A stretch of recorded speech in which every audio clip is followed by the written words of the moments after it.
there you go. All right.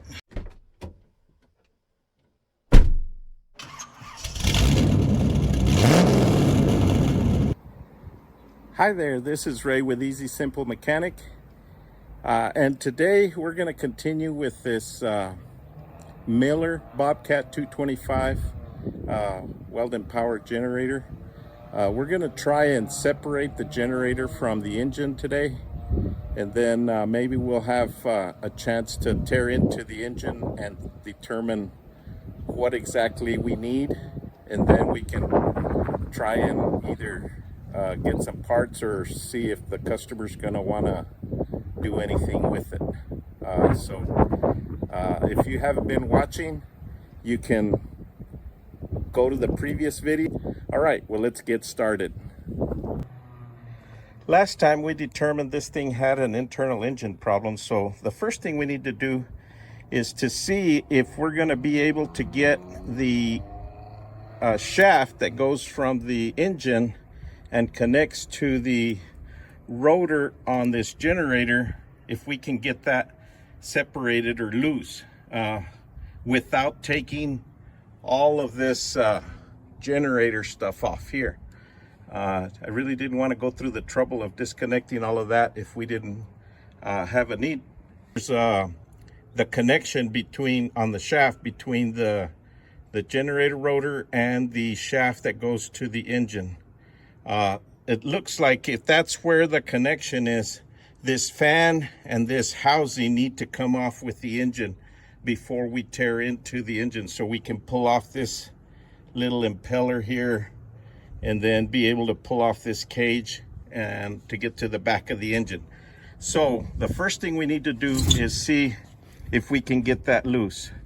So what I did is I went ahead and I built this tool here. Is just basically a couple of plates that I made up there, because you really want to put, if you're going to put a lot of force on it, you're going to need to make sure that you get connection on all 4 bolts there. Any tool that you can make there that will hold the crank steady while you go ahead and loosen the shaft from the other side. Here's the shaft on this side. You can see the shaft right here on the end of the rotor. It has a flat spot on it so that you can get something on it. I'm gonna try this massive pipe wrench here and see if we can get it loose. What I did do is I went ahead and where the connection is down in there, I reached in there with a straw and some stuff to see if we could spray some stuff in there and see if it'll come loose. I did try with a smaller, with a screwdriver and just a couple of bolts here to hold that, and it was too tight. So I went ahead and made these brackets here, or these this tool to hold that while I turn this shaft. So let me see, I'm gonna put some force on this and see if I can get this thing to come loose.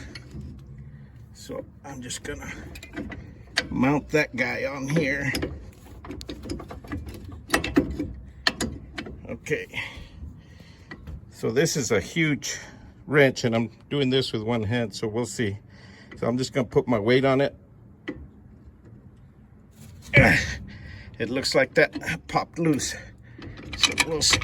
Let's see. All right, so let me see if we can turn this with my hand. That means we got it loose. Can't turn it with my hand, but it did come loose because that moved and the crank didn't move. So yeah, okay, it's turning pretty easy. Okay, so I busted that loose first just to make sure I could get it loose. So now what I'll do is I'll go ahead and pull the tool off the front of this, and then it's just 4 bolts. 4 bolts here, 1, 2, 1 down here on the bottom, 2, and then there's 2 on the other side. We'll take those loose, then we can get a a cherry picker on this engine. It's got a place to pick it up. I think, yeah, right here.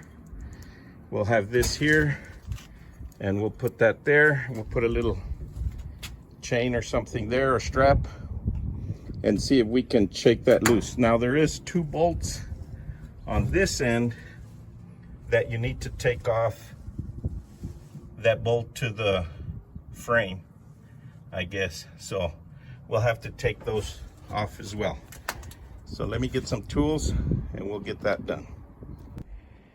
Well, after further checking it out, it looks like it's going to be a little more complicated than that, because the housing has a little bevel right here, so it will not come out with this deal here on it, which is part of the frame that holds that together.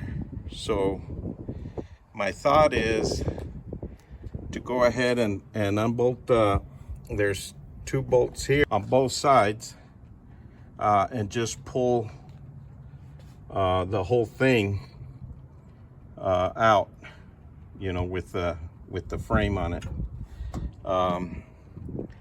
Unfortunately, it looks like that's what's going to have to happen. Otherwise, we're not going to be able to get this thing out of there.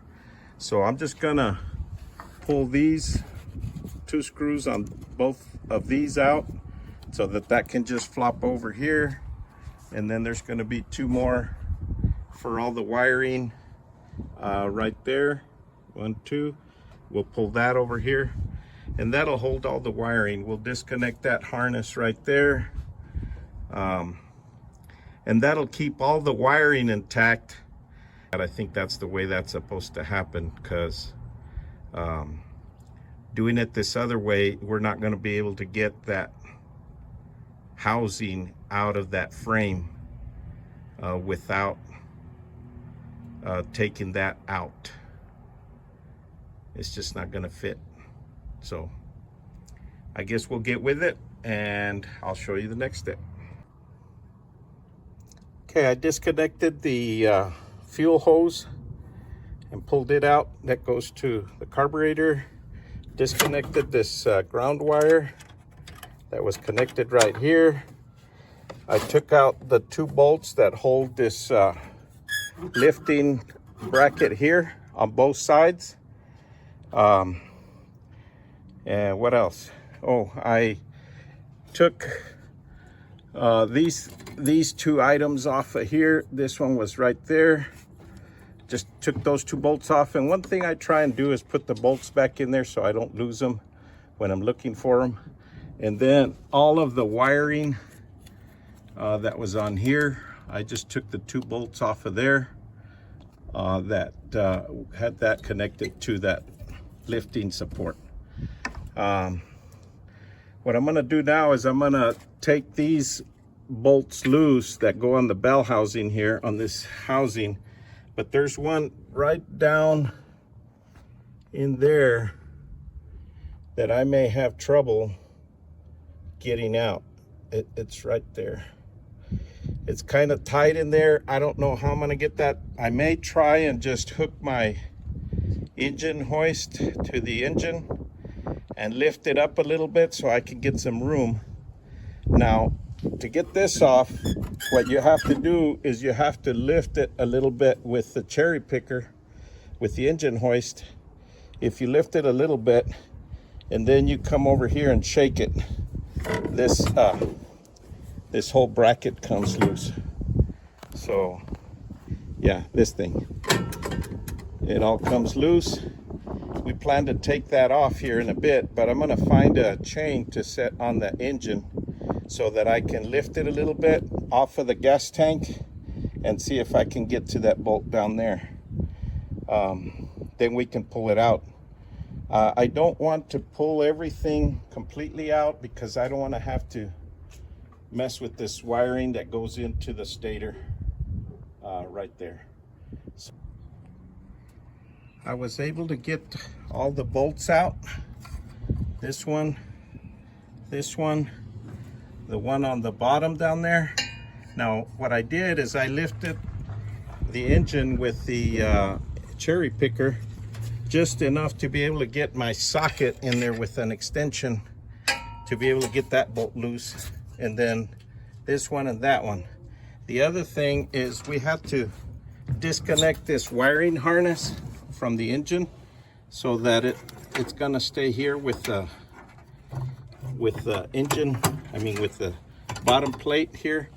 Otherwise you can't lift the engine out, so we had to disconnect the wiring harness from here.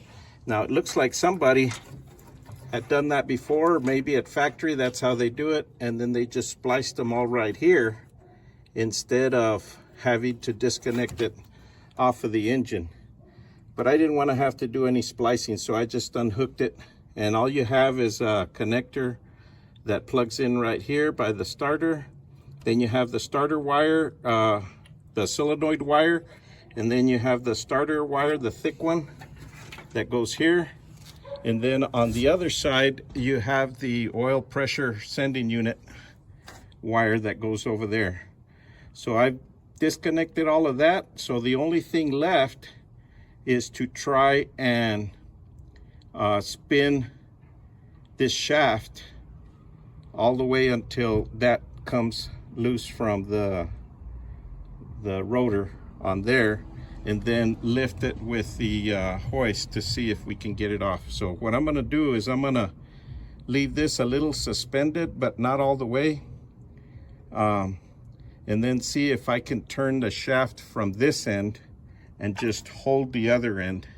Is probably the easiest way to do it, as we go ahead and do that, and then see if we can just work that out. Now here, this thing is loose now, so I guess we can just take that out of the way. There we go. See, that's that thing there. It goes down into there. So now this is wide open here now. See, we can do everything we need to now from here. So we'll just hold that shaft and we'll try and spin it off of the other one. Now there's a bolt on the back of the cage there for the stator that bolts it to the frame. On that one, I left that one bolted because I want that to stay there. I want it to stay put when I try and pull the engine off. I didn't want to have to lift it all out. Here's where the shaft comes together with the rotor shaft. It's right here, just next to the engine. So now that I'm spinning it off, it is starting to come apart over here. You can see that's coming apart, and since there's not much compression, I've been able to just turn this, and it's maybe we'll stick a screwdriver in there to hold the fan here. We'll hold it steady, and then we'll just spin it off because it's not tight at all now. So let me do that, keep separating this, and then we'll just lift the engine out so we can start tearing into it. Once we spun that bolt in there all the way loose, with a little bit of wiggling, it's separated. Now the fan is going to stay with the rotor on this side, so we'll just have to pull that back some more, pull it back out that way, and then we'll lift it out. Then we can get to the bolts that hold this bell housing onto the engine, pull that off. We'll have to pull the exhaust off again, whatever. Then we can go ahead and tear into the side case of that engine and see what we got going on. So let's see if we can wiggle that guy out of there. All right. So, yep, looks like the shaft is off. I just need to lift this a little bit more.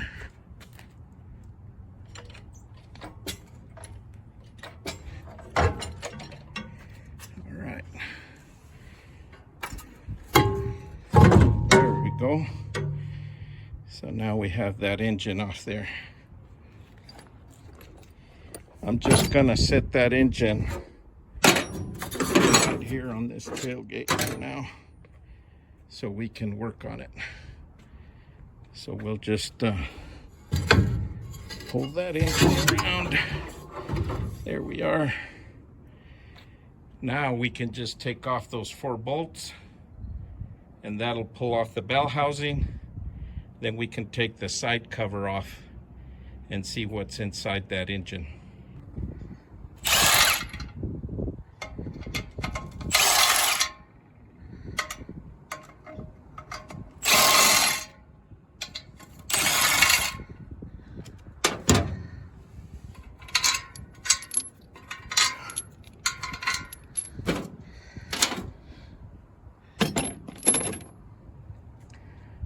Okay, now I guess we'll just pull this housing off.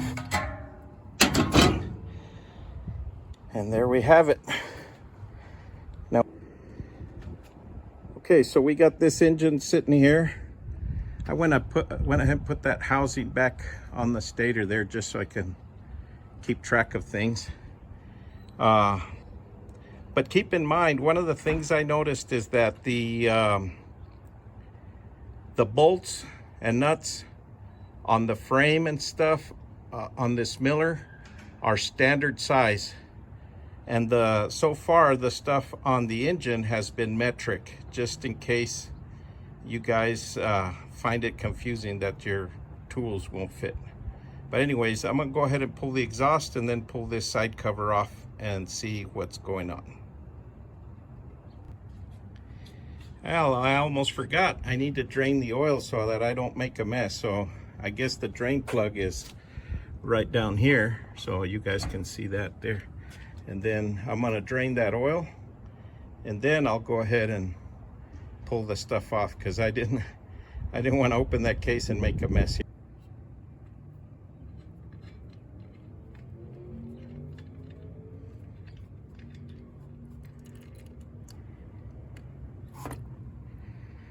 Ooh, that's nasty looking. Pretty ugly oil. Been there a while. Looks like it's finished draining. So we'll go ahead and put the plug back in so we can keep track of it.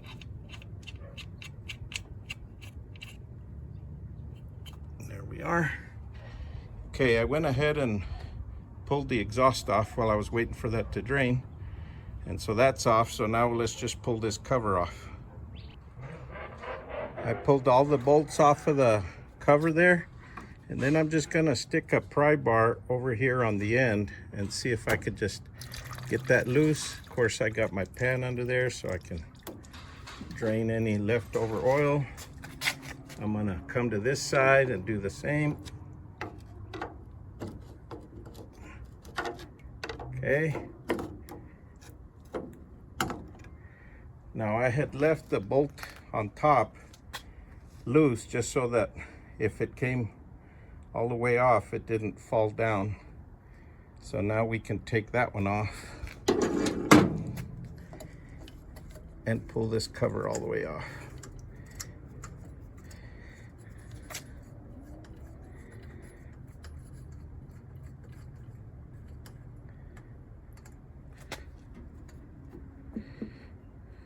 There's one bolt right here that's holding the dipstick tube on, I guess 2 of them. 2 bolts right there. So we got to pull the dipstick out. So let's do that.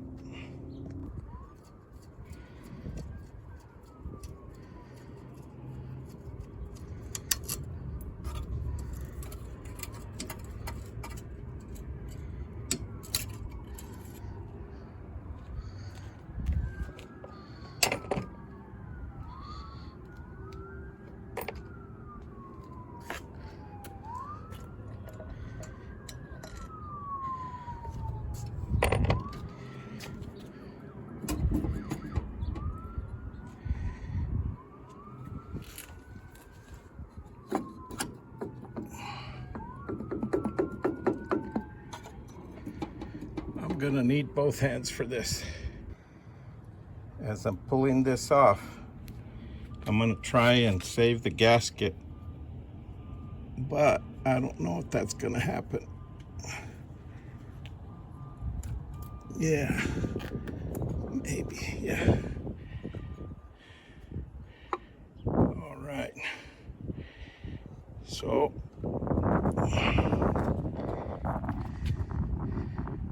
Cam came out with the cover. I'm gonna hold it with my hand. Okay.